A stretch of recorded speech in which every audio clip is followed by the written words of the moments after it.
5, 4, 3, 2, 1. This is Views in Paradox. Cinema, discussion, thought-provoking, trivia, genre, Drama, romance, mystery, action, topical, costume, overrated, informative, tangent, captivating, amazing, thought-provoking, discussion, Views in paradox. Hi guys, and welcome back to Views in Paradox. Today we are being joined by two lovely ladies in a discussion on a very controversial yet brave to some people film.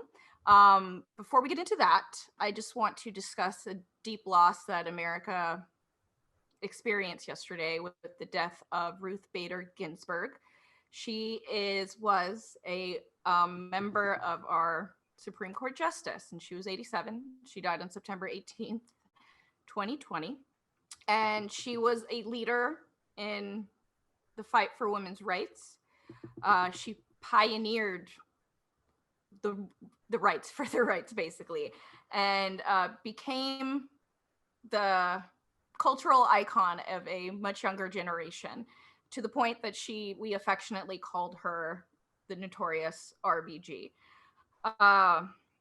One thing that my co-host John brought up earlier was that it's a bit sad that right now we can't mourn her loss because we are just a bit too scared of what's going to happen in our future. Nonetheless, I just wanted to wish her family a lot of love and support during this time. And I know that she has left an indelible mark on our society, and I do hope that going forward we will be able to bring her message higher and higher. With that said, we're going to go ahead and jump into today's movie. I am joined today by two women. You might notice that Jon Olson, my other host, is not with us today. He's with us in spirit. He's engineering. First up is Carabella Sands. She is new to the show, and she was brought to our attention by Danielle Gibson, a regular guest on the show. Kara is a filmmaker, predominantly dabbling in animation right now, which is amazing, and an artist, and a mother. So welcome, Kara. Thank you so much for being here today. Thanks for having me. And welcoming back actress Nova Jones. And welcome back, Nova. Thanks so much. Hi, thanks for having me back. Thank you. All right, so very controversial film. Some would argue brave. Some are very upset about it. It was directed, I'm going to butcher this, sorry, Maimouna Doucoure. She's a French director. Full spoilers ahead. The story is about our protagonist, 11-year-old Amy, and she's the eldest daughter of a Muslim Senegalese family living in Paris. We learn throughout the movie that she is largely responsible in helping on the day-to-day in the household because she is the eldest daughter. And we also learn that her father is taking on a second wife, which deeply affects her emotionally. Because of this, she basically begins to rebel, and she becomes drawn to a dance group at her school who call themselves the Cuties, and she attempts to join their ranks. She starts dressing very provocatively like they do and trying to make her way into the group. She finally does so when she learns how to do the provocative and more so dance moves that these children are emulating. She gets caught up in this need for acceptance and, continues her challenges at home. Sorry, this movie it's kind of heavy. This film does walk a fine line between the controversial imagery that we see and also examines the emotional impulses that drive children when they need to seek attention and affirmation. All right, so let's just get with the ugly elephant in the room, shall we? Netflix got a lot of flack for the way that this was marketed to the American market. I, for one, did not see these marketing images. Kara, did you happen to see them? If I did, I didn't really take notice of it at all. Like, I don't think I think I may have seen it in passing, but didn't Nova, did you see them? No, to be honest, I never see any type of advertisement from Netflix. I didn't know that they did that. No. I saw the I trailer, but I didn't see that. I did not know that they did that either. They were swiftly taken down and Netflix apologized for it. So there must have been something in there that I believe was probably okay in France just because they have a different view on this type of culture than we do. But then, of course, us being a little more conservative in the country, not being okay here. Yes, Kara.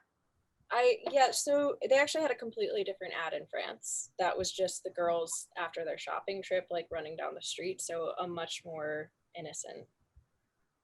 While the ones that Netflix put out has them like popping their booties and in their full glam from the final dance scene. Okay, I do recall seeing the shopping photo. Why they couldn't stick with that, I don't know. So this has brought up something that we're seeing increasingly a lot is cancel culture. Netflix has had the highest rate of cancellations since the drop of this film on their streaming platform. I believe it's 8 times more than they've ever experienced before. What do you ladies think about cancel culture in general? Let's just pretend like they're not part of the equation. Do you think that it's okay for the community and society to be canceling people so readily when they're just trying to make a point? Oh, absolutely not. No, I don't think so. Especially, I think cancel culture is dangerous because sometimes somebody slips up and does one thing, and then it's sort of there's no room for mistakes.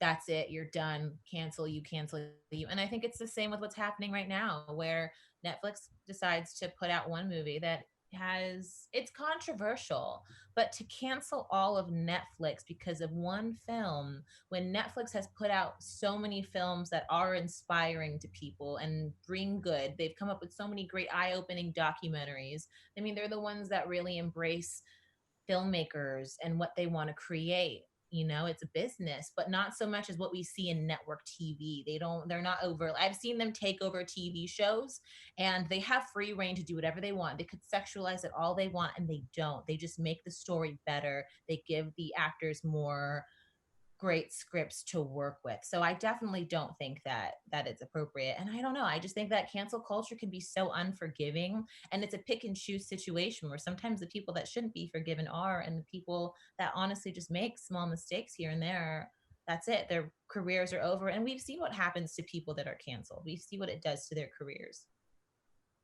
I agree. Kara, do you have anything to add? I hesitate to list other things that I think have some similar content because I don't want them to get canceled. But we have a lot of stuff out recently that I think is generally accepted. And I think part of it is how it's marketed as opposed to how this is marketed. But yeah, in general, I am very against cancel culture. I think that it's really important in our personal lives as artists, as just people, and all that you have the ability to fail, you know, and then you learn. I only think it is a societal problem when it is brought to their attention and they just don't take any of the advice. They don't internalize any of what's going on and make changes. And as a person, as an artist, as a mother of a child, I notice a problem in this entire culture with failure being like a death sentence. So That is well said and an excellent point. That is very scary to consider it as artists. We're all artists. Yeah. And the thought of making one mistake and not being able to remedy it and just lose everything that you've worked so hard to gain, and again, not being able to learn from it it's scary and it's not fair. It's also not. Yeah, and with cancel culture, it's a terrifying thing because you don't know if you're on the right side of cancel culture or not. And I kind of do want to name names. For example, there was that Netflix film that came out, 365 Days or DNI, however you want to call it. And it's a love story involving a kidnapping. The message is horrible, but a lot of people watched it, about and a that. lot of young people are coming up with these TikTok videos of them where they complain about not being hot enough to be kidnapped by a gangster. So maybe it's explicit content. It's for adults, and I understand that it's between two adults, but it's still fetishizing kidnapping.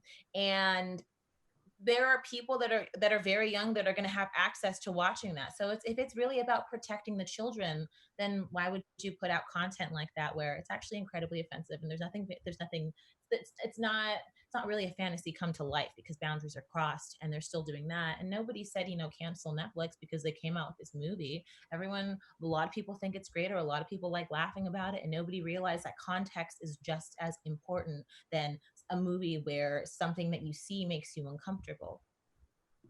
Well said.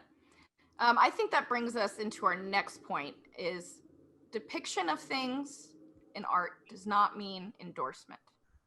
Art is meant to draw attention to many things, including society's flaws. And that was the goal of this film. Do you think the director was successful in doing so, or did it muddy its message? I think this was a major failure on her part. I do think most of the story is extremely touching, and since it's a culture that I know nothing about, also like fascinating because despite it being such a different culture, both French culture and Senegalese. Senegalese, It's hard to say.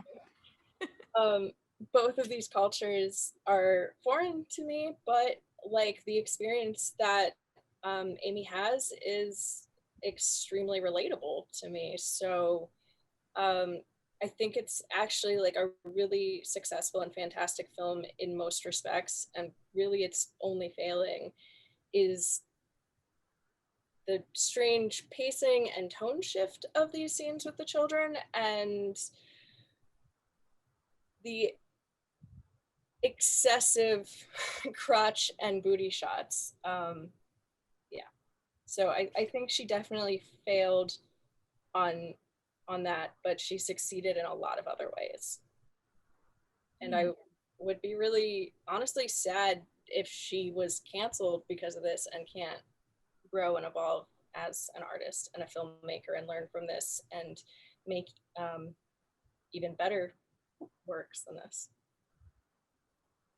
I'm trying to get an idea of what she means by that exactly. What was her exact statement? That was sort of confusing.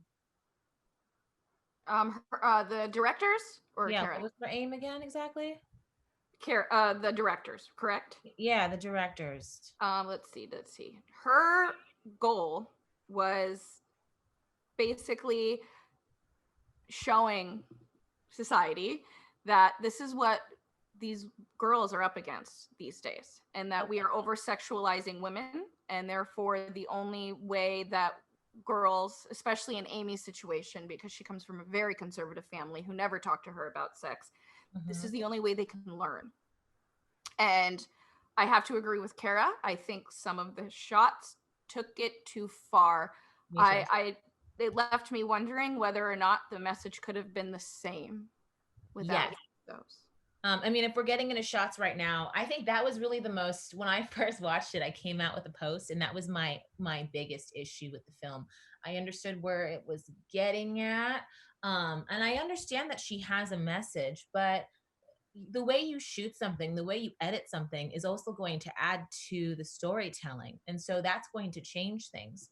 I understand that she's trying to show her life, her religious life, and also just the fact that women are sexualized, which, they definitely are. And I think it also proves to a point where women are being sexualized in a male dominated world, but also women do sexualize other women as well. And that's also part of it. It's so much more complicated, for sure. But showing the music, for example, there's a scene where the girls are watching these older, I don't know if they're older teenagers or if they're very young women, dance provocatively, when then at the end of the dance the woman lifts her shirt and exposes one of her breasts. And that I felt like, oh yes, young girls watch that and they're gonna go, oh my gosh, that's so cool. And that was a very relatable moment to me, where I felt like in that moment she was definitely making her point. The director was.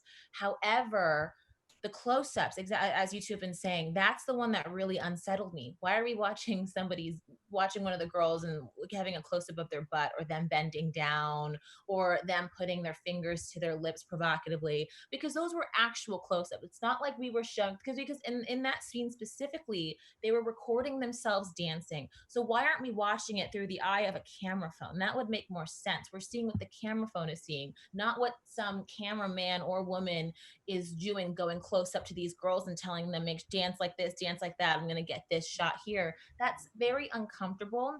And how am I supposed to feel watching that? Because to me it's disturbing, and anytime anybody in a film does it, it's because they're trying to go, hey guys, check out this chick's ass, or check out her boobs, or check out this. For example, Megan Fox, Transformers, the scene where she's going to lift up the hood of the car and they get a close-up of her entire body and they pan up.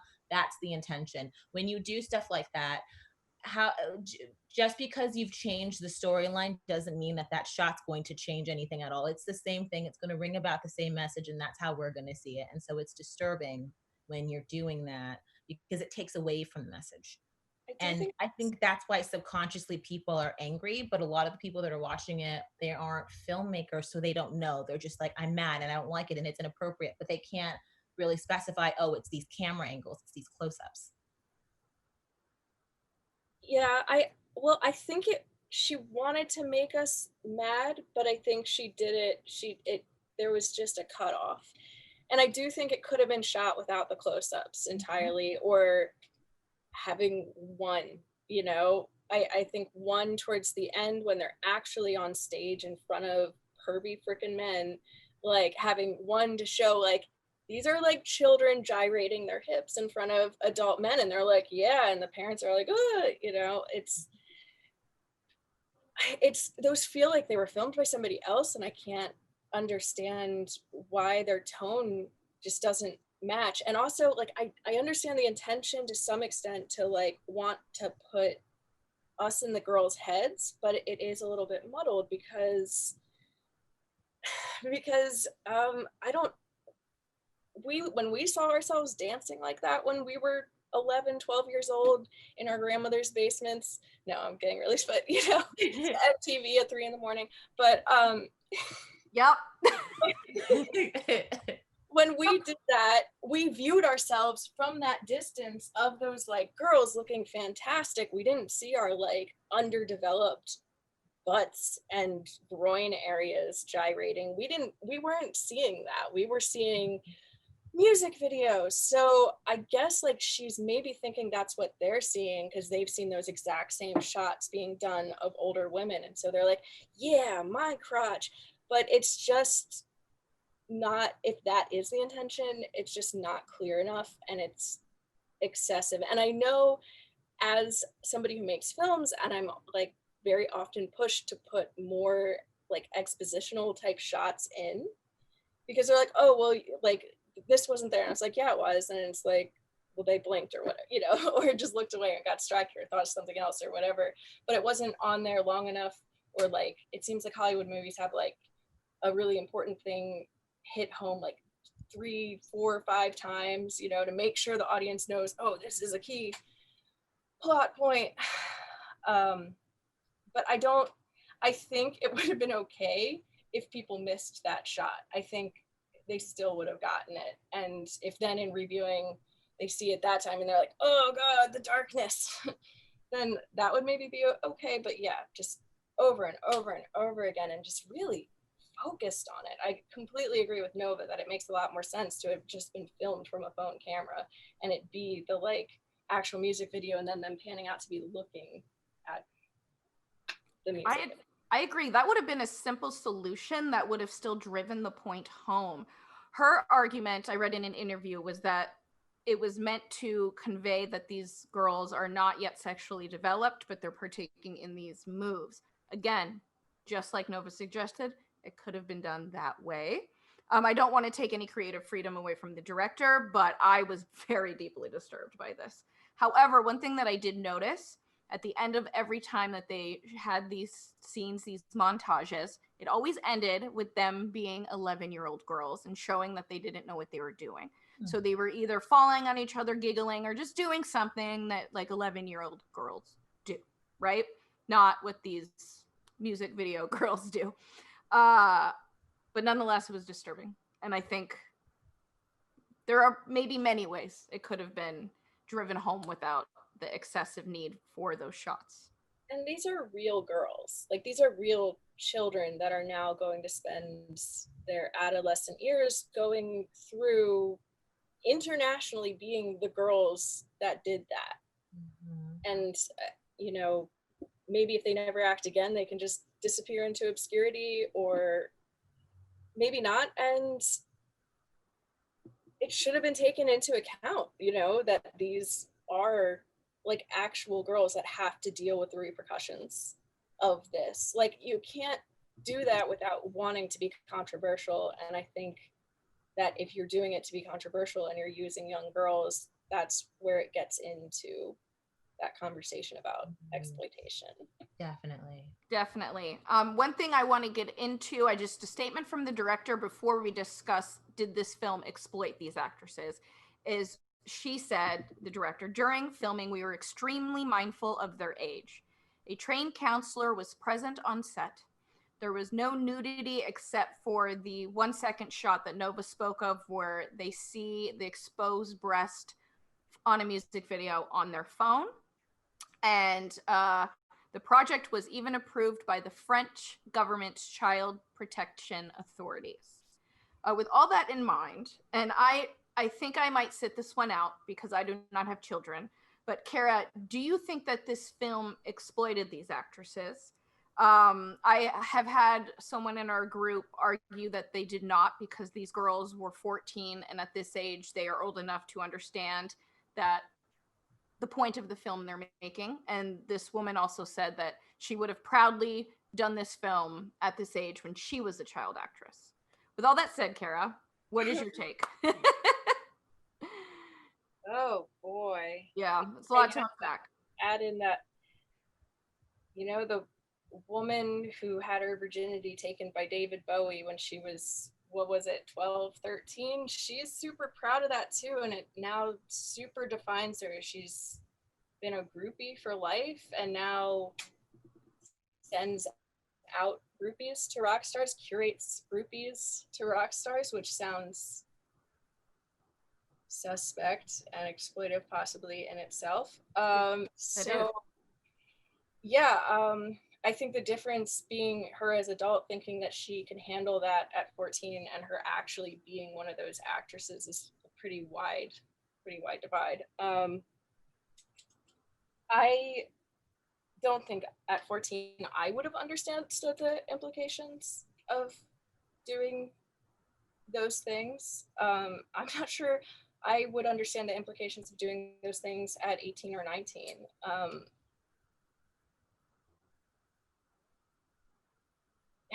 I agree. I was definitely not emotionally mature enough at that age to do so. No, and the thing is you don't know how young you are until you get older. So of course these young girls are going to think they can handle it, and then all of a sudden they get older and they look back and they realize, oh, this might have been the defining moment of why I am the way I am today. You don't know how things are going to turn out because it's just too soon to tell. But if you need a counselor on standby, that's a little bit worrying. If this movie is supposed to be artistic and deep and meaningful and all that, but you need a counselor, why is one necessary if you shoot it properly? I think all movies that have sex scenes, there is, I can't remember the name of the person on set, but like at least big budget movies, there is this person that is like the boundaries negotiator. Okay. And that's just specifically their job. So I think there pretty much always is a counselor in any kind of sex scene in an like official capacity. Honestly, it's not specific enough. Like, was that a counselor that every single one of those 4 girls was comfortable talking to? Like, did they develop a relationship with each of those girls and like really were certain that communication could go back and forth like that? One of the girls, I think, was 12 and Mhm. not 14. I don't know. I feel pretty complicated about kids in film in any regard, because I think by nature, Hollywood films and whatever, you know, a lot of independent films, the filmmaking process is pretty exploitive of its actors. Mm. And it is super hard as a director to make sure that everything is actually completely comfortable and okay and not traumatic in any way. It's so hard to create that atmosphere. And as like an artist, I think you really need to ask yourself, like, is me making this more important than somebody else having like a traumatic experience? Yeah.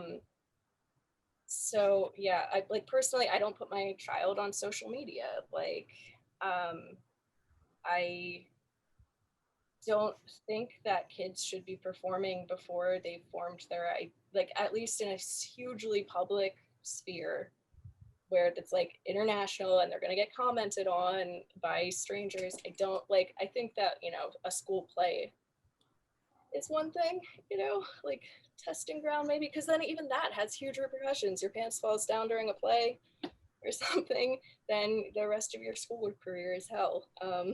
Yeah. Kids are ruthless. They're ruthless. They're super ruthless. And when you not only have the kids of your actual community, but the community of the entire world that's like staring at you, like, my child would have to, if he wanted to go into acting, I don't want to like squash any kind of dream. And I really appreciate the art of acting and I really appreciate the art of filmmaking, but he would have to like be able to present me with like charts and grids with his like demonstrating his understanding of like macro and micro markets and like how all of these things could possibly like affect his like personal life, and then also just like his psyche growing up, and like understanding that there like what kind of divide there is between performing and actually being an authentic person. um so It's hard to find that at that age, Mhm. regardless if you are doing something like this. I don't know what I would do if I were a parent of an actress or actor and they were called to be in a film like this. I don't know what I would do because I'm not a parent, and that's not something I can say until I am slapped in the face with it. Nova, did you have any thoughts about that? About that, yeah. Oh, about whether or not if I had a child, I would let them do it. You know, I so one thing I didn't know until you said so was that these girls were 14, except for one girl. That does change things a bit for me. It does. Um, Still, the close-ups, I will always have a problem with that. That's still gross. They're minors. But would I wouldn't if they approached me and begged and they knew they wanted to do it and they understood the content and what was going to happen. I think, oh, it's so difficult because I don't want to stifle anyone from creating something. I It's don't it's, know. it's hard to unpack. It's hard to It's unpack. really difficult. Kara? It's, I mean, yeah, if they, I liked what you said, Kara, about if they had charts and graphs and they really understood what was going on and they could prove that they were mature and intelligent enough to grasp the situation, then maybe, you know, but it it's was, still a maybe. Like I would start to consider yeah, it. and it just depends on the person because, oh, a job changes you no matter what it's about. You hear a lot about actors that go, "Oh, you know, yeah, I've been working since I was 9 or something like that. So I grew up quickly because I had to." And that's the common thing. So this would change them regardless. And if the content is like this and they see themselves in certain parts of their body, I don't think they'd be happy if certain parts of their body were sort of blown up like that. I think that would be kind of embarrassing. Kids, the idea of being in a movie seems really cool. For example, kids, there are a lot of kids that watch Disney Channel and they go, I want to do this for a living. I want to be an actor. But then they get into a class and they don't want to do it anymore because it's exhausting work and it's actual work. They just think you get to go on camera and be cool, be glamorous, and people love you for it. And it's fun. It's fun stuff, but it's actually not. It's a real job. So how experienced are they? Have they ever done anything before? I think most of these girls, I think some of them might be new. So if they're new, I think I'd be leaning more towards a no. But if they've been working consistently and it's something they brought up, I guess I could consider it, but it just depends. I would need final sign off, I think, which is not something I Yeah. think they give. That's one of, like, I was in a piece for a friend, like super last minute, her actress got sick, where I had to be nude the entire time. And I agreed to do it, but under the circumstances that, like, I don't look repulsive, you know, which sort of a part of the thing with the film was that, like, people are presented unglamorously. So there's, and I see a line between unglamorous and like close up of my flawiest flaws, you know? So yeah, I was not willing to sign a release until it was like I signed off on final product. And I had a problem with, I think, 4 seconds of it, you know? That was like that 3 seconds there, cut, that second there, cut, and I'm okay with it. Maybe it was 2 seconds there. But yeah. How long were those shots on the screen for? Was it just like 3 seconds, 2 seconds? A lot of times shots like that are that long. I think that parents should have the right to like cut these kinds of seconds from a film if they're like, yeah, no, too far. Like, I understand your vision and I agree with it, but I think this is too far. And but that doesn't happen, and it's not built like that. It's built on all these girls wanting to be in films, you know, desperate to be in films, willing to do anything to be in films. And like, if they don't want to have their crotch on screen for 2 seconds here and there, there's another little girl who will be willing to, and another parent that will be willing to. Yep. And that by nature is already exploitive. Mm-hmm. Indeed. Indeed. Okay, so let's kind of go more towards what young ladies face in today's society. So, as women, we are all held to this unrealistic standard of beauty. We see all over social media these days that the women who are becoming popular through these memes are sexualizing themselves, and our children see that. Do you think that this did accurately depict what these ladies are facing in today's society? Yeah. Yeah. Just that simple. I mean, yeah, it's true. It's true. And on top of that, they don't know what they're watching. And that's why we see them being emulated. And you know, it's so interesting because I didn't grow up with social media when I was a kid, but I saw magazines, I saw women on TV, and I wanted to be like them because I thought to be this beautiful sexualized woman was to be beautiful myself. Felt like that's sort of what TV was putting out there. So watching this, it was nice to get a different perspective of what it is to be a kid today, because it's more in your face, because it's people who aren't actresses or singers. They're everyday people that got extremely famous by taking photos of themselves and posting it. And so that just adds another element of the easy access to a standard. What's Yeah. worse is there's no divide between performing for the internet and just life. It's like right now how there's no divide between school and work and being at home. And well, there's not, no, a lot of people, there are essential workers that are putting their lives at risk, but everybody who can be at home right now is at home. And so there is no divide. And then imagine that extra no divide of social media presence, monetizing your face and your being and your whatever, like that idea and that goal that some parents have for their children and a lot of children have for themselves.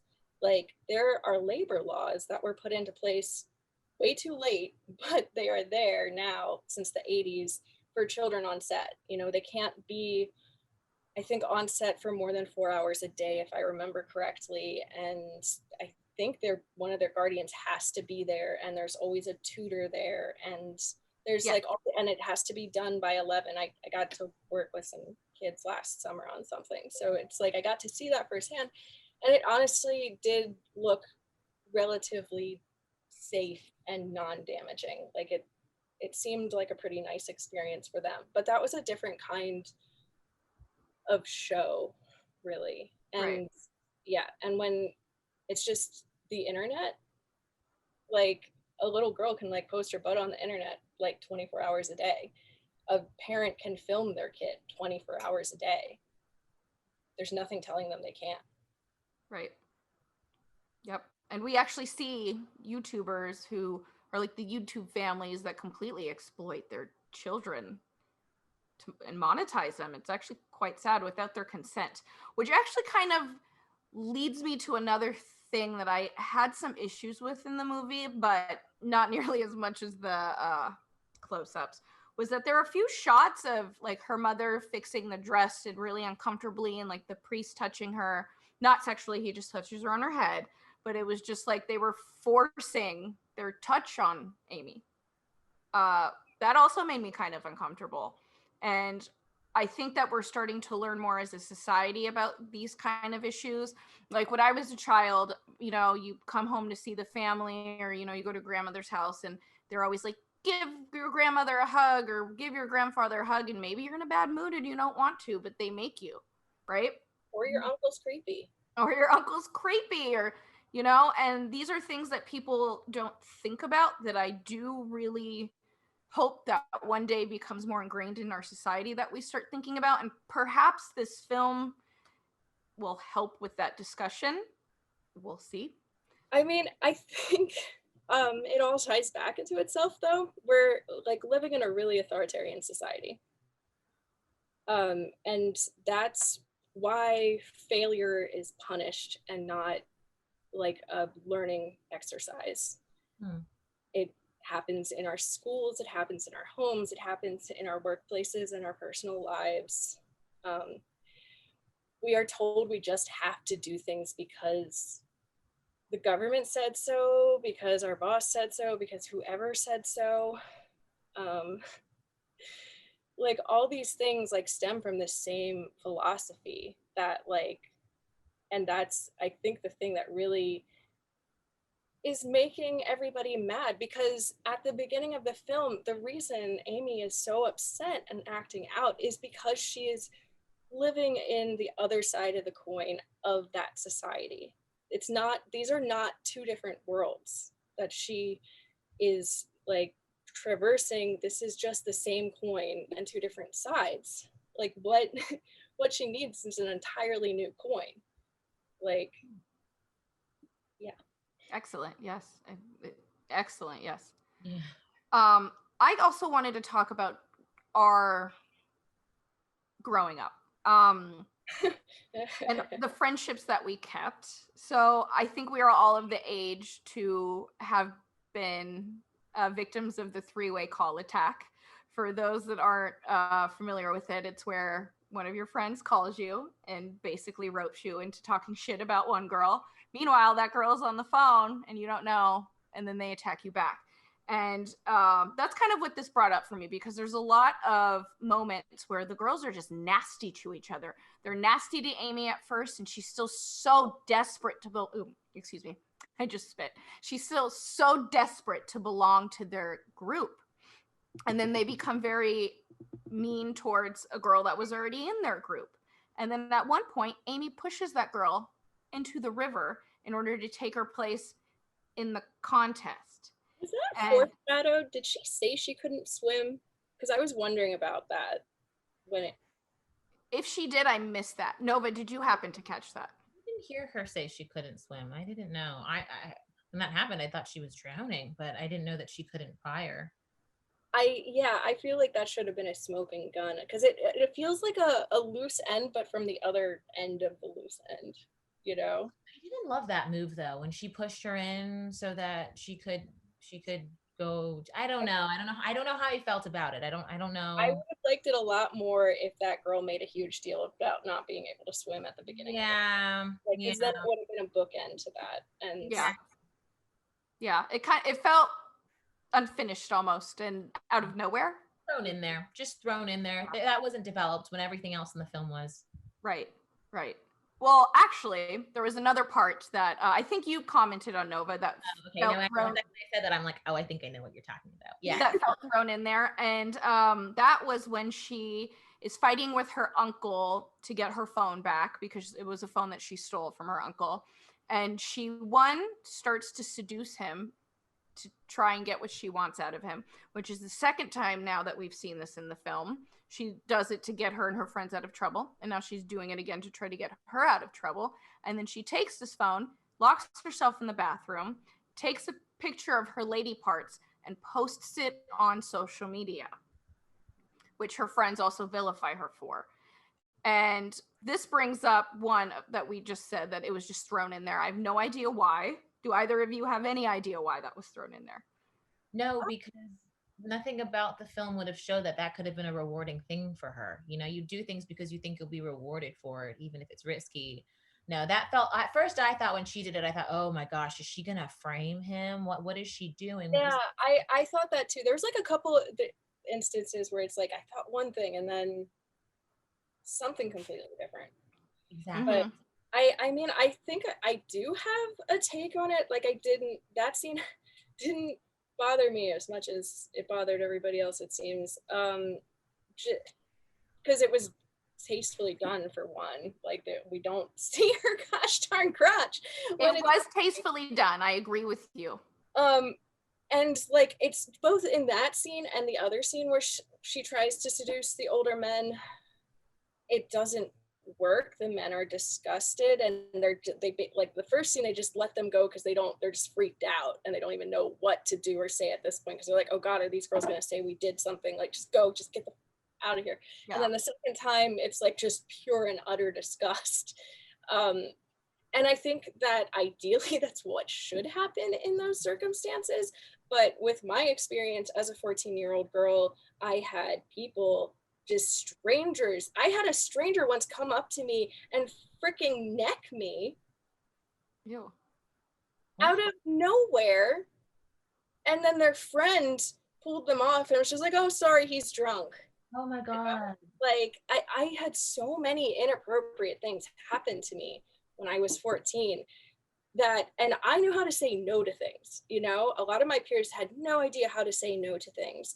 And they had no idea what to do with any of these things, that they're these budding sexual whatevers.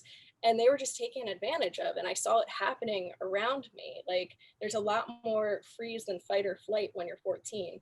And I'm so sorry that happened to you. I definitely had experiences like similar growing up where people just did wildly inappropriate things when I was young, from catcalling, etc., you know? Yeah. And I didn't understand what was going on. And I come from a very female strong family. And I want to be careful how I say this. I was not empowered to say no, even though they did their best to empower me with such things, because I was surrounded by my friends and such who thought this behavior and attention gave them value as women. That's the thing. When you're 14, like you are not a kid. Like, you are a kid, but you're not anymore. Like, you know, you're on the verge. You know, you should be woman. You know, you can't really be kid anymore. You know, you should be woman. So what does that look like? And then, like, what does it feel like when people start to kind of treat you like that? Like, it is positively reinforced. And if they are older, then also you are still a kid. And so you're used to doing what adults tell you to do. You are not used to challenging them because of the authoritarian setup we have for absolutely everything in this, at least this country. I can't speak to other countries. But and you know, when you say about, you know, this idea of you are, you know, you're technically a kid, but, you know, people view you older. And that actually makes me think about in the film when Amy gets her period and her mom goes, well, you're a woman now. She's 11. And so we have these little divisive things in our society that paints this portrait that, no, once you have this, you're a woman. You're an adult, but they're not, they're children. And so that could also affect you and how you behave and how you think that certain things are okay when they're really not, because the adults around you are treating you like you're older now because of one thing. I felt like the scene was about her. She wasn't done on her journey of trying to prove that she was a woman. And I think that's what that scene was. That's how I interpreted it, was that, like, now her, the device she has, her tool for expressing her womanhood, and the only place she's allowed to can do that is being taken away. And so she just, in this like last desperate little moment is just like, I'm a fucking woman. Like, look, I am like this, like it's the full thing. It's me. Like, if it's the last thing I say. Like, so that was my interpretation, which could be wrong, but I think that's a good interpretation. To kind of piggyback off that, one thing that I had more of a problem with than that mother's statement was when they woke her up at the butt crack of dawn to prepare all the food for her father's second marriage. oh my god, I thought yeah. First of all, I have to say that I am not very familiar with Senegalese Muslim religious practices. I'm very ignorant with a lot of African practices in general. One thing I am slightly aware of is female circumcision on that continent. And to be honest with you, I don't even know which countries this is relegated to. I believe it's relegated to like the Democratic Republic of the Congo and closer regions. However, my point was, in that moment, I thought that they were going to do that to her because she is of age for that to happen. And I was a lot happier that she just had to prep food and cut a ridiculous amount of onions.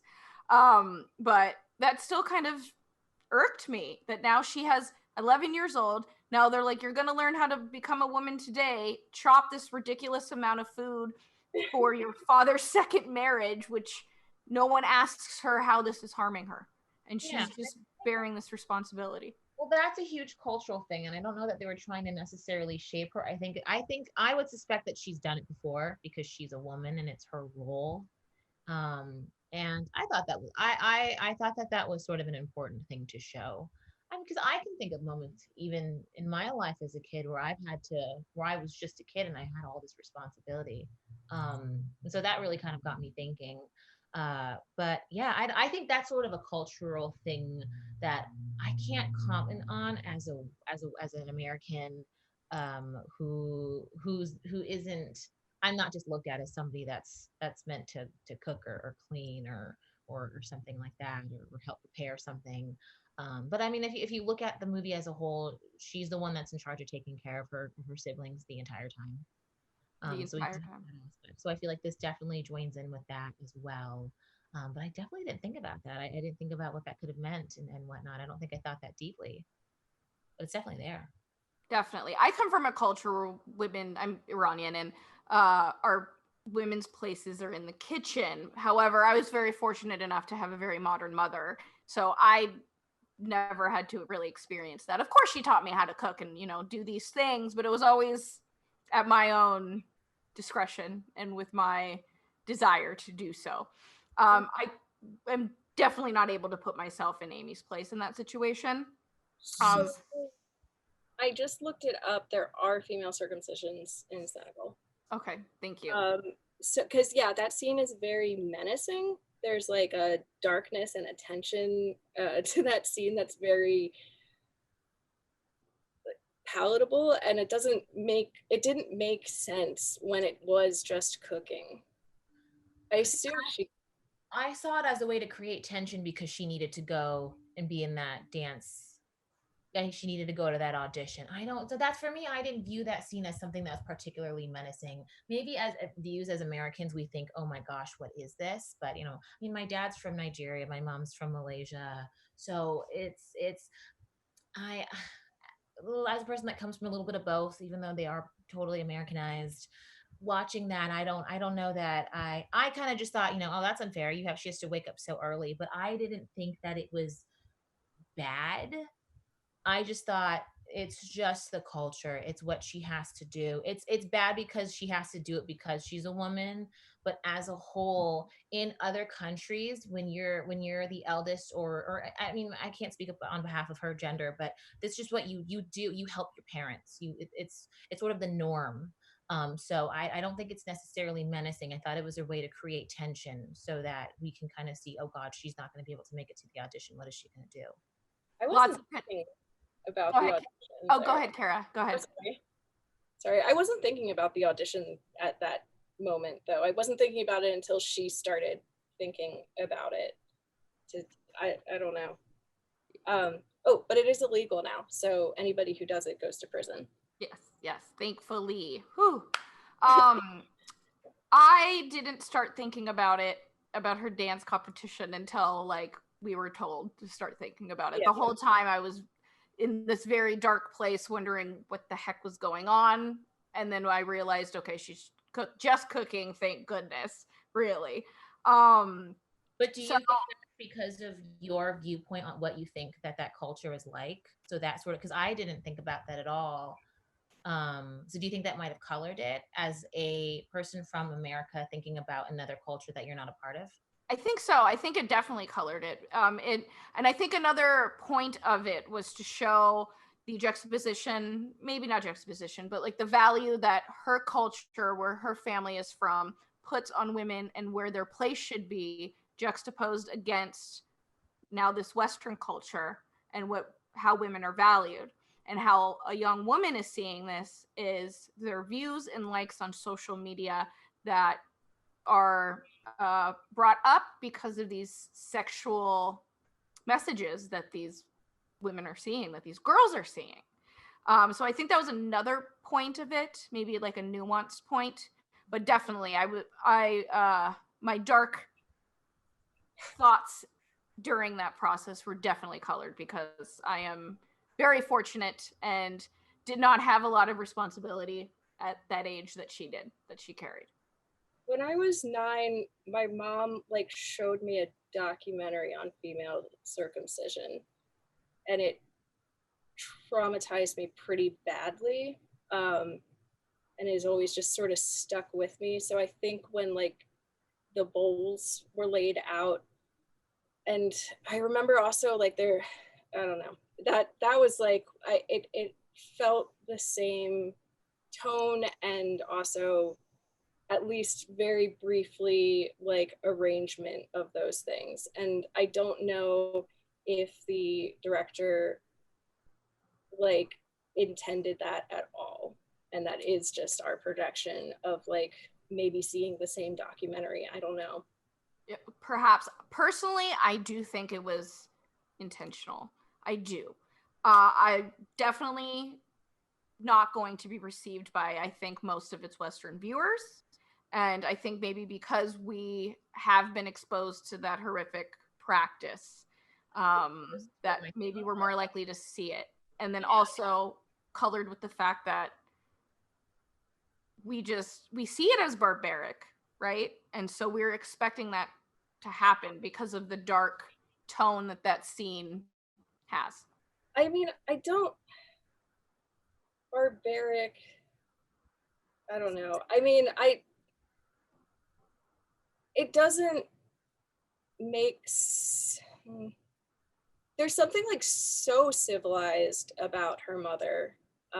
You know what I mean? She's like so poised and so like culturally dignified. I don't know how else to put it. Like she only breaks down in tears when she thinks she's completely alone, you know, and otherwise everyone she talks to, she's pretending that this is a beautiful and great thing that she's happy for and happy about, and that's like what's required of her. And like, I don't know, like that, I could never be that civilized, you know what I mean? Yeah. So it's not like I was thinking of like their culture as barbaric in any sense. Like I just meant that specific practice that many cultures used to partake in, and some still do illegally. You know, female circumcision. I mean, I would argue both male and female circumcision is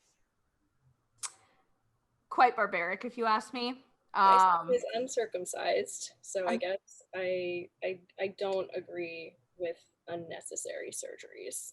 Right. Yeah. For cultural reasons. I guess I don't personally feel obligated to adhere to those. Yeah.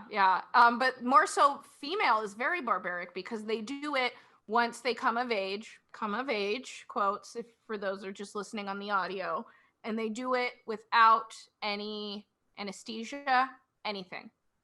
It's pretty fucked up. So that's why my mind went there. So let's move I mean, I on. have to say, like, I'm Nigerian. I'm half Nigerian. I'm a part of that culture. I'm very aware of the culture. And watching the movie, I don't think I came up with that. I don't know. I want to be as objective as possible because I think part of me finds it a bit insulting for other cultures to watch that scene and go, oh, I think something menacing is going to happen and it's going to be a circumcision, when the entire movie, the biggest thing was that there was going to be this wedding happening. And it's about this, it's about that, and it's about this dance competition and all that stuff. So I don't know where the idea of female circumcision came from, even as somebody who is Nigerian and who's a part of another different culture and who's very much aware of the culture. And I know that, she's Senegalese, so it's different, but I don't know. I don't, to me, that comes across as that's a very Western view to see that scene and to draw that conclusion when, we're not all just people looking to like circumcise the women and stuff like that. And so I don't know. To be clear, that would not happen in France, to our listeners. And thank you so much for bringing that up, Nova. Of course, that was not my intention to offend you. I don't want people thinking that that's sort of like the culture. I don't know. That strikes a chord with me. Yes. I'm sorry. And I'm really glad that we have your viewpoint on that. And I mean, like I was saying, I don't know much about this. I believe Kara and I must have watched the same documentary, and that was the only thing that I have ever seen about this. So I do not know anything else about it other than that clip in my life. Yes. It's definitely a severe thing, but I think because it doesn't have a place in the movie, we can't sort of draw that conclusion that was the intention, because it never really shows up.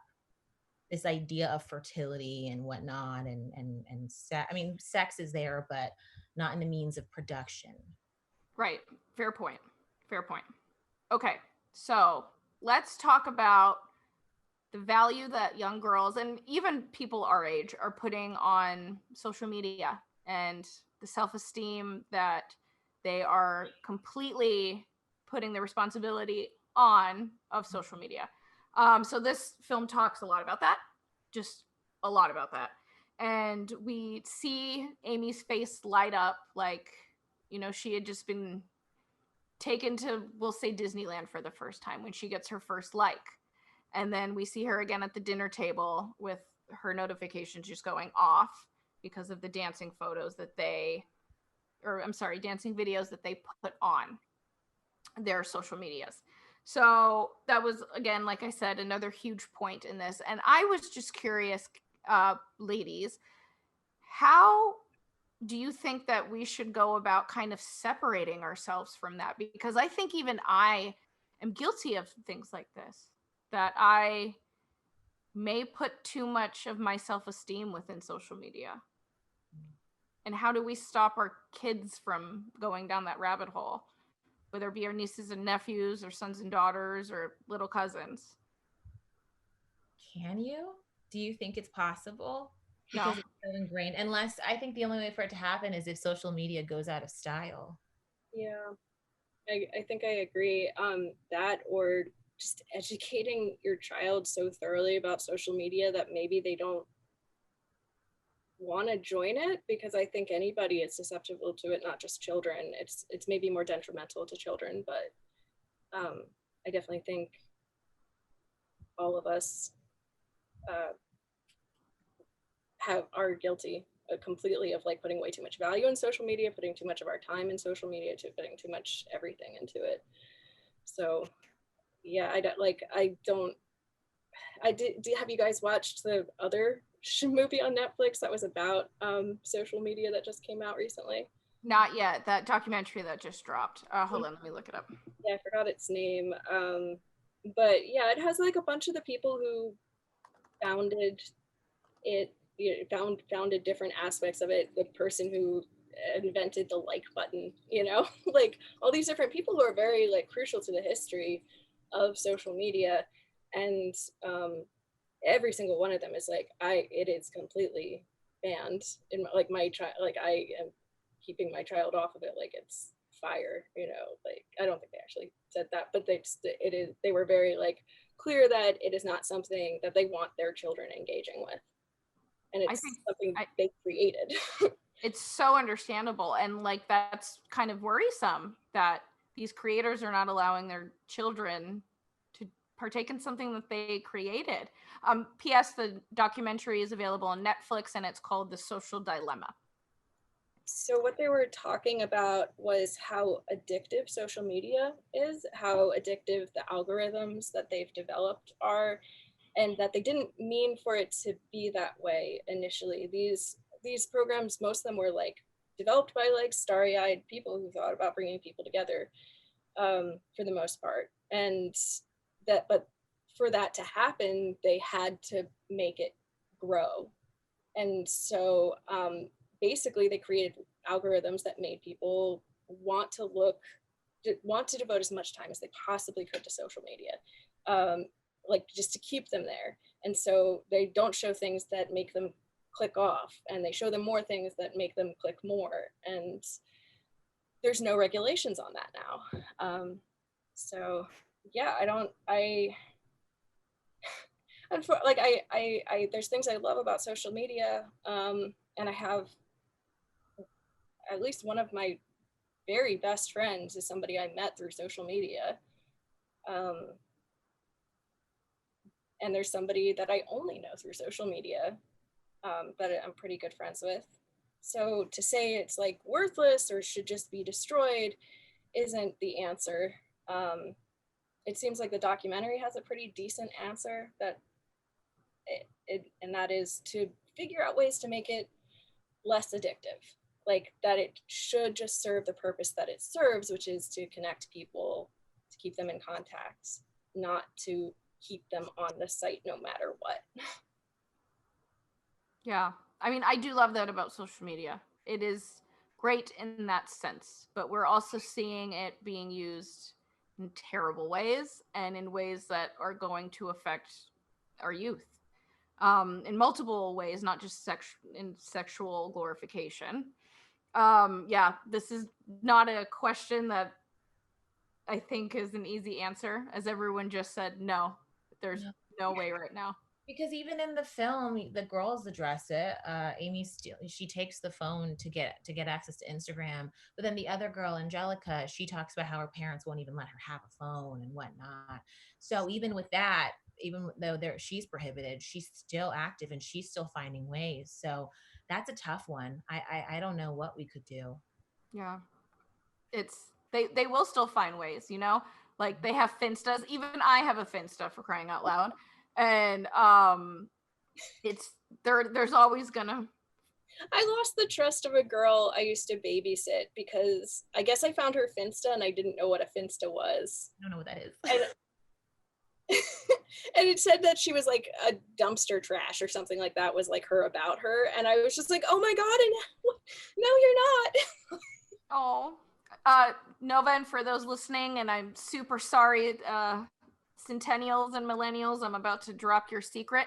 A Finsta is a fake Instagram account that typically younger people have in order to be more open about what they post, and so only people that they approve can see what they're posting. It's predominantly used to keep nosy parents out of their social media. It also seems to have a certain culture to it though, of like, this is where you post the picture of yourself where you're like, you know, this is where you post the picture of like the gnarly bruise you got or the like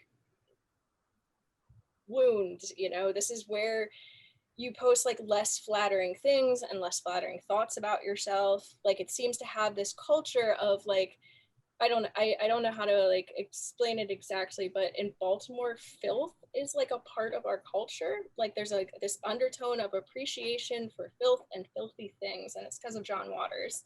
But Baltimore's very proud. So Obama said he has a Finsta. I just saw that. Just messaged us to let us know. Obama said he has a Finsta. Obama, you're too cool, man. Oh my god, I need to follow it. But no. Me too. But yeah, so it seems like that kind of aesthetic is also a part of Finstas, that like reveling in that, like with the girl I used to visit at her saying that she's like a dumpster or something. I can't remember exactly what it said, but you know, I'd never heard of a Finsta before. And it wasn't until months later, but she didn't like, I think she unfriended me on her Finsta. She accepted me. That's funny. Yeah. Oh, children. So there you have it. That's good luck, parents, navigating that. I wish we had the answers for you. I don't think we will for a very, very, very long time, if ever. And I really admire parents that have to parent during this time. You know, even without COVID, which is a whole other complicated issue on top of that. I can't imagine wanting to shield my child from this while also wanting them to reap the benefits that social media can have. I don't know. They do is like raise them well, because Yeah. my parents did. They had a pretty strong hold on me, and I went to, at 18 in college, I went to parties where there was a bunch of stuff, and I didn't do it because I had no interest, and that Same. was that, you know. So I think that's really all you can do is just like raise your kids to the best of your capabilities. So what They will do it. I want to hear more about how your parents raised you. If you feel like they did a good job, I never hear that. So I want to hear what your parents did. They did the best. My dad was very extreme. I think he could have probably sort of not been so big on things. He was very much so.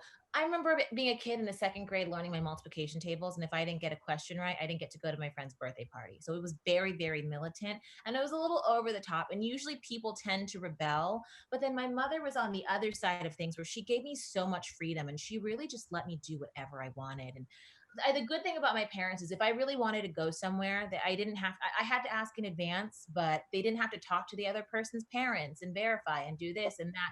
So in a sense, when I did get to go out, I was free to do whatever I want, and I was sort of left to my own devices. But at home, you know, if I didn't get good grades or something like that, I was definitely punished for that. And I got grounded for a whole summer once because I didn't get good grades. My dad just never, he was very firm on that. So I think for me, it was because my home life was so militant and stifling in a way. When I did have freedom, I did not want to screw that up by getting caught doing something I wasn't allowed to do, because if I did get caught, I would be done for. I could get grounded for years, and my dad would never, he wouldn't bend to that.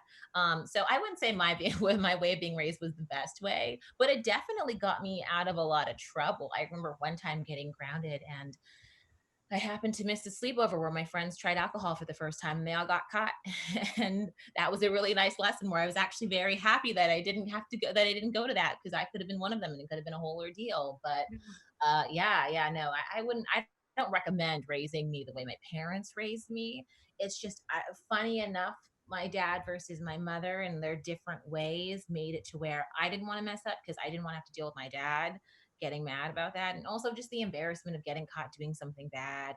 But then my mother putting her full trust in me, I just didn't want to betray that, because she was so lenient, and I knew it was such a gift, because I had other friends whose parents gave them cell phones so they could keep track of them, so that they could text them every single time they went to a new location. And I saw how exhausting that was. So I had freedom to an extent that I really appreciated, and I wasn't going to ruin that.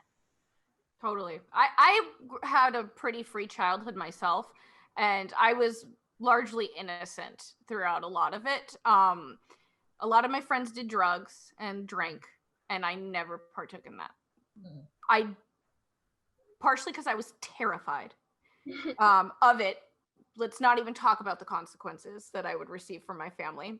It was just scary to see my friends at such a young age be completely out of control of themselves. And also because there was part of me that was like, I will lose all the freedom I have in comparison to my friends if I do something this stupid.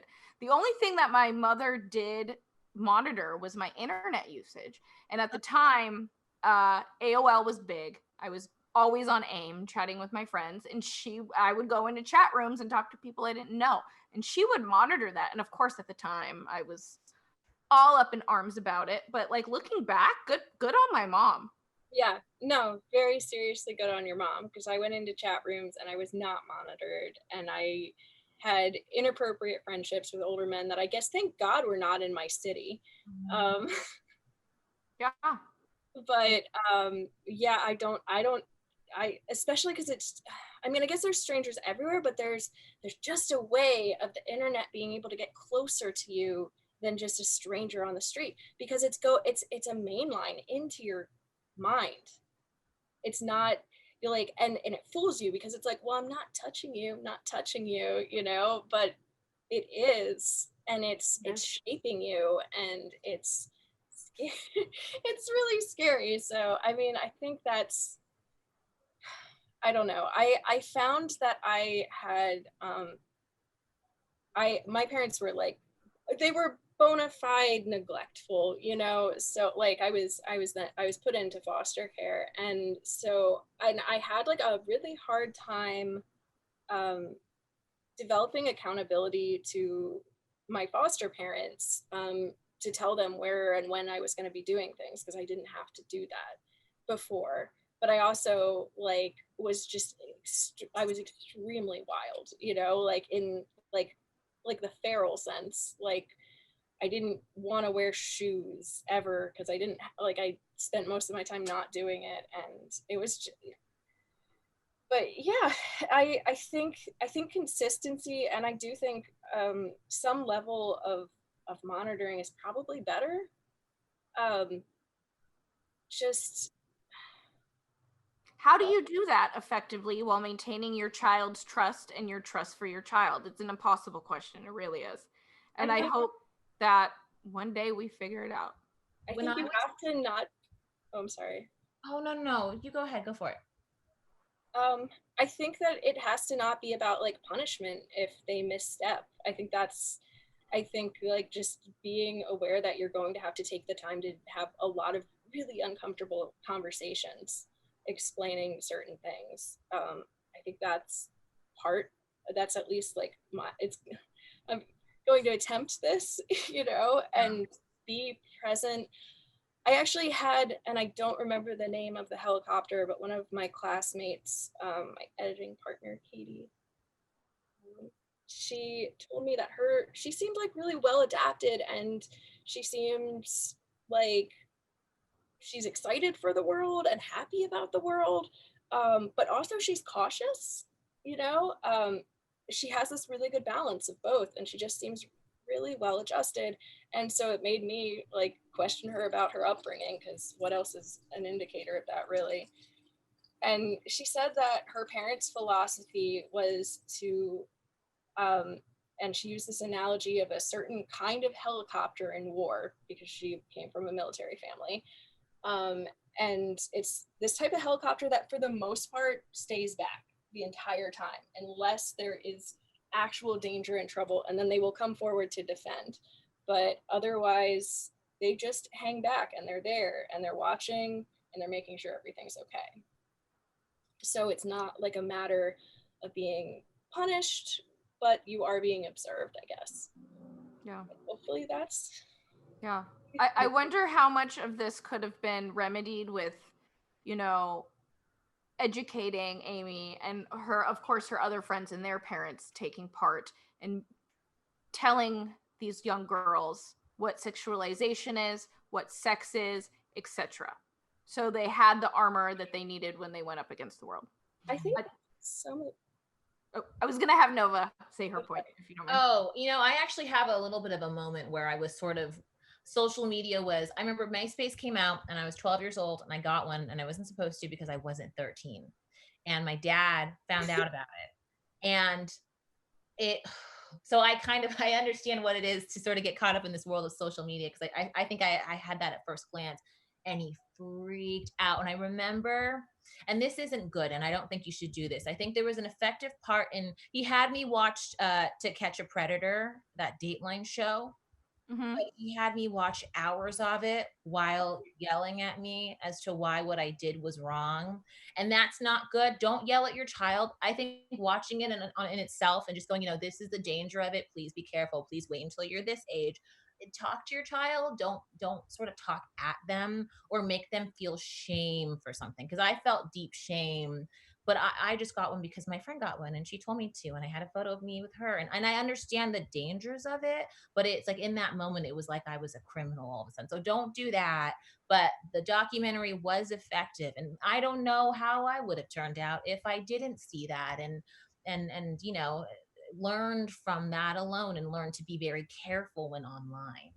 But yeah, but also I had a friend who had one, and she spoke to some people, and one of the guys was super dangerous and once lied about breaking into her house and stuff. So I think you also in a sad way learn from other people. So I think it's important to talk to your kids and to show them I think these documentaries are gold. So it's a great platform to use to open up a really great discussion so that they don't have to learn from the people around them, and they can just be educated on it. Like patience is a huge thing. Don't do what my dad did fully. Yeah. I think you bring up a good point, because on one end, the girls in this film and girls their age and even boys their age, they don't know about these things, and they don't know what they're seeing, and they don't know what they're acting out. But at the same time, they are old enough that if you speak to them like adults and you get on their level, they are old enough to take that in appropriately if it's done in a healthy way. And that means without shame. Shame does no one any good. Shame is just basically saying, I am a bad person. And now you're putting that on your kid. That's not okay. It's not okay. Yeah. Yeah. I think shame definitely, and like it's really hard not to like even like want to do it sometimes in like like in everything that you do. It's just you've been shamed so much. I've been shamed. We've all been shamed so much. It's just this like it seems like it's the main form of communication that we've been taught. Mm-hmm. Yeah. At least here, I can't speak for other places, but I it's a big part of our culture. some of the issue in this film, not the film, but the story and something it highlights, I think, is maybe not only like this big macro environment of the internet, but also the big macro environment of like a city setting. Oh. Because if all these kids, their school they're in is probably huge. It looked huge to me. It's like this huge thing. So the parents don't necessarily know each other. They've maybe never met. And I think that's like an issue that happens with kids in cities is like you it's not a small community. If it was a small community, everybody would know each other. And if there was a problem with one, then all the other parents would know it and everyone would be able to talk to each other about it. Right. And it would become apparent probably immediately. But like I grew up in a city, so I can't really speak to if that's better if everybody knows everybody's business like that. Yeah. But I think, one thing I did like about that film was just showing what it's like when young girls are left to their own devices and they don't really have the adults to look to. Angelica, one of the characters in the film, she talked about how her parents worked all the time, so they were never really there. And so that sort of shapes things too. So I kind of thought like that was also really important, this idea of, just parental involvement and making sure that your kids are steered the right way and whatnot, because if not, they're gonna raise themselves, and they're too young to be raising themselves. Yep. I can't remember which parent was the one that like brought the snack and it was a nice room and everything was like really cool and chill in that scene. The girl that got pushed in the water. Oh, that was her mom. Yeah.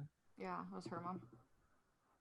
She's probably so upset about that. But no, like, no, but she does seem like a good and present mom. So it, like there's parental involvement, but like unless you are with your kid all the time, unless there is a village watching, like what?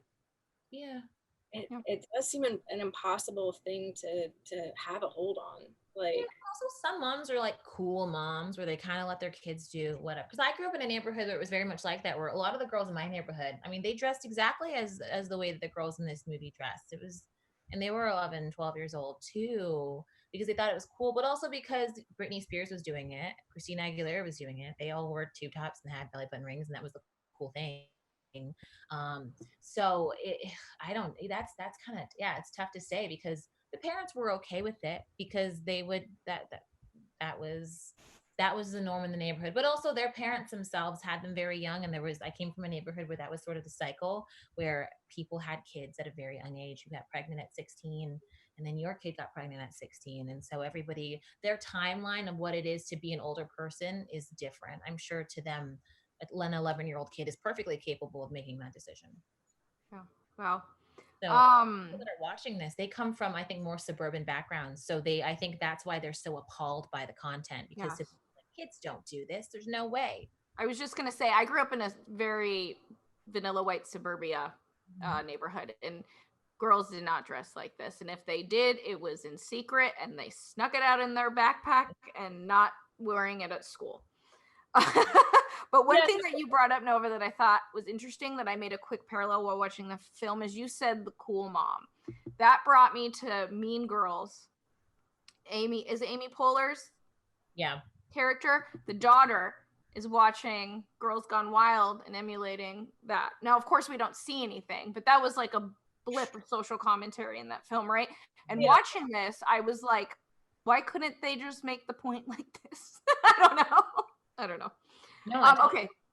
Oh, go ahead. I just said I totally agree.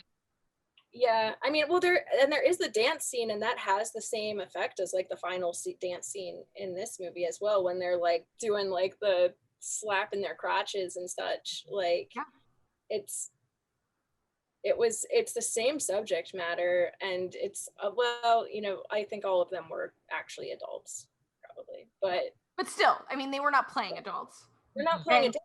They didn't have those close-ups. Yeah. They didn't have those close-ups, and I definitely think it could have been done more like that.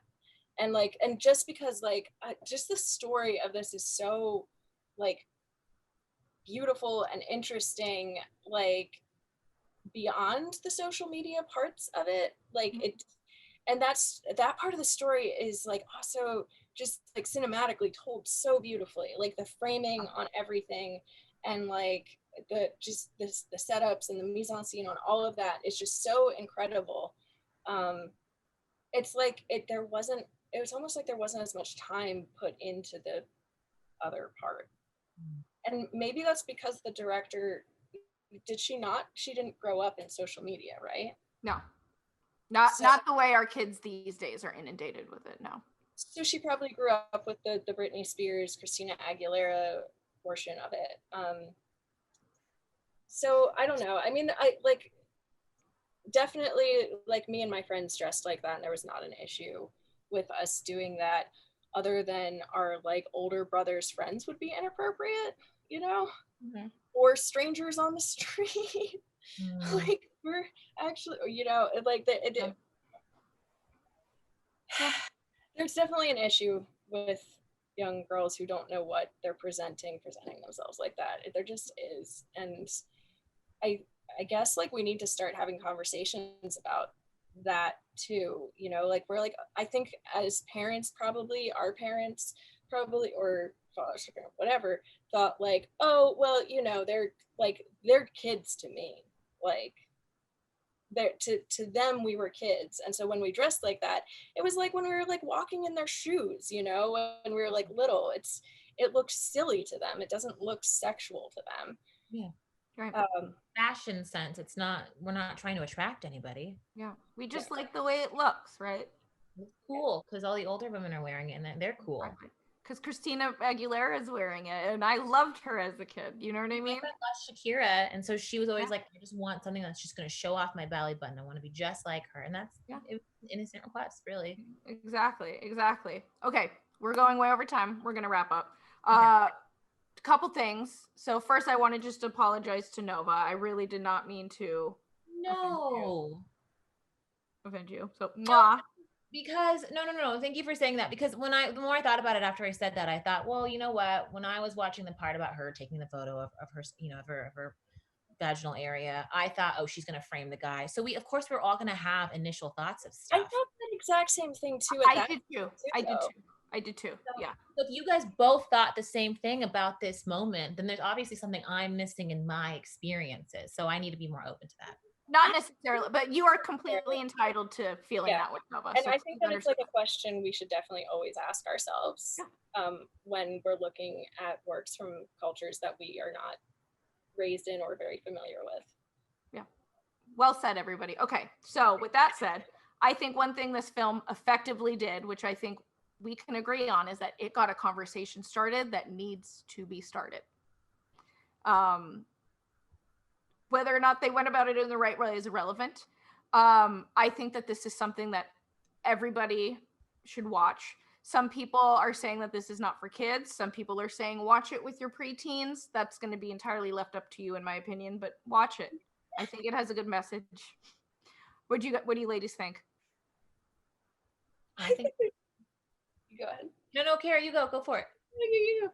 Okay. Well, I was gonna say, yeah. I mean, I was curious when I watched it. I wanted to have an 11-year-old watch it because I wanted to know if they could relate to that, or if they knew anybody in their school that kind of was going through that. And if the answer is yes, the movie is necessary. And if your kids can't watch it, I would find that quite odd, because if that's the world they're living in, then why can't they see it? Why is it, if it's inappropriate, then that would be kind of disturbing. Because why are we making a movie about 11-year-olds, but 11-year-olds aren't even allowed to watch it? That would be creepy. Yeah, I see your point. Kara? Yeah, that would be extremely creepy. Like that's like when your boyfriend is like, you can't hang out with my girlfriend that I'm best friends with, or something. Like what? Yeah. Why? What are you doing with them? Okay. I think there should be an anti-director's cut of the film. I don't know what else to call it, because this would be the director's cut, right? Right. Yeah, so I think that's the answer, because I do think this film would age well, except for I'm not sure it ever really could because of those scenes, because I just don't think they're that well edited. And part of me wonders if it's like, I haven't watched the other directors, the film of the other director. She has another film. I haven't watched it, so I don't know, but it has a much younger protagonist. It is possible this director has not shot any kind of sexual content before, not like, so I know that when I shot my first sex scene, I was a wreck, and I don't have the footage I want because I just wanted to get it over with. Like, I was so uncomfortable that like, as a director, I was so uncomfortable, like, with the circumstances of the scene, that I didn't get what I wanted to get, and I'm not sure it sends the message I want it to send. So it's possible something similar could have happened here. It's all speculation, but I do know that I don't want her canceled, and I want her to learn from that experience of not editing this portion correctly and make even better stories, because this was a great story. It just had this one kind of extreme failure, but like a fixable failure. Yeah. And a failure that rubbed everybody the wrong way, but I think is a tool for a good discussion that needs to be had. Sometimes we get mad at the person drawing attention to the problem and not the problem. And I think there's a cliche, blaming the messenger. Yep. Yeah, I totally agree. I think you guys both wrapped that up beautifully, summed it up. Yeah. This has been heavy. I think this is the heaviest discussion we've ever had. And I just really want to thank you ladies for coming on. This is a hard topic to discuss. So thank you for giving us your time. And I hope that those listening found some value in this, no matter which side of the coin you're on, or if you want to, start your own coin. Thank you again, ladies. So Kara, would you like to be found on social media? I mean, I exist on it mostly, I guess, Instagram. So you can, if you want.